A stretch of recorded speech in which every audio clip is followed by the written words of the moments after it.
I want to talk to you today about unclutter your mind.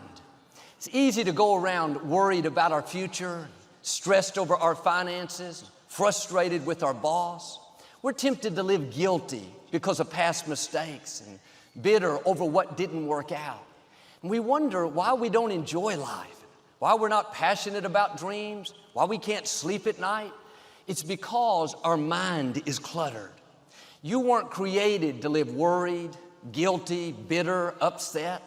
If you're going to reach your destiny, you have to clear out the clutter. You can't stop negative things from coming, but you can keep them from staying. You don't have to hold on to it. When we make mistakes, guilt will come. Condemnation, telling us how we don't measure up. You can hold on to it, go around down on yourself, or you can let it go and say, Father, thank you that I am forgiven. Thank you that I am redeemed. The past is over. This is a new day. I'm moving forward.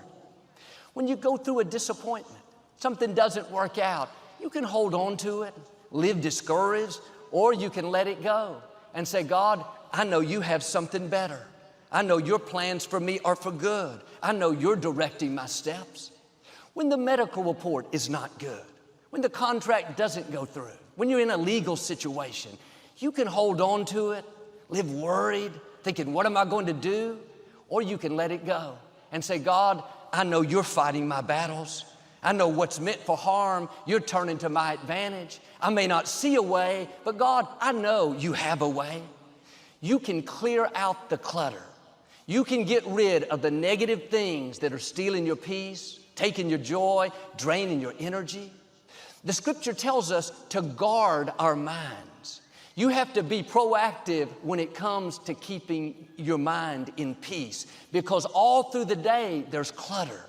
There's noise, there's jealousy, there's hurts, there's offense. They may come, but you don't have to hold on to it. I saw a documentary about hoarders. These are people that never throw anything away. And this one lady lived by herself in a 2-story house, but you couldn't get upstairs. She had it so piled full of trash, old newspapers, empty cereal boxes, cans from food that she had eaten 30 years ago. There was a small path to the kitchen, to the bathroom, and to a little place to sleep. Big walls of trash on each side. You can imagine how it smelled, how unhealthy it was. It got so bad, the authorities came to do an intervention. They knocked on the front door, but she couldn't open it. They went around to the side door, barely squeezed in. At one point, this man picked up an old popsicle wrapper. Looked like there were thousands piled up in the corner. He asked if he could get rid of it. The lady told how that belonged to her children, that it meant something to her, and to put it back.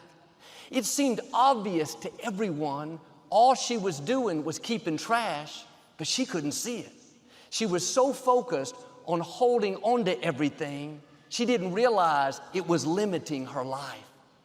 And I wonder how many of us are hoarders in our minds. We're not letting anything go. There's so much clutter, we can't enjoy our life. God has you hearing this because He wants to do an intervention. He wants to help you clear out the worry, the offense, the guilt, the bitterness, those things that are cluttering your life.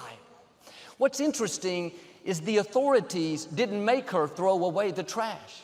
It was her choice, and eventually she decided to do it, but it wasn't easy. Everything in her said to hold on to it. That's all she had known for years. Living cluttered had become normal to her. And sometimes living worried has become normal to us. We've done it for years. Living guilty is what we're used to. We've gone around thinking we don't deserve to be blessed. We've made too many mistakes. We've let that recording play so long that we've accepted it. Or maybe living inferior, feeling less than. Perhaps that's how you were raised. Thoughts have always told you, you're not that talented, you're not attractive, you don't have a good personality. We didn't know any better. We believed those lies, and now our mind is cluttered. The good news is, this is your day for an intervention. It is time to clear out the clutter. Those thoughts that are telling you you're not up to par, you need to say, no, thank you. I am fearfully and wonderfully made.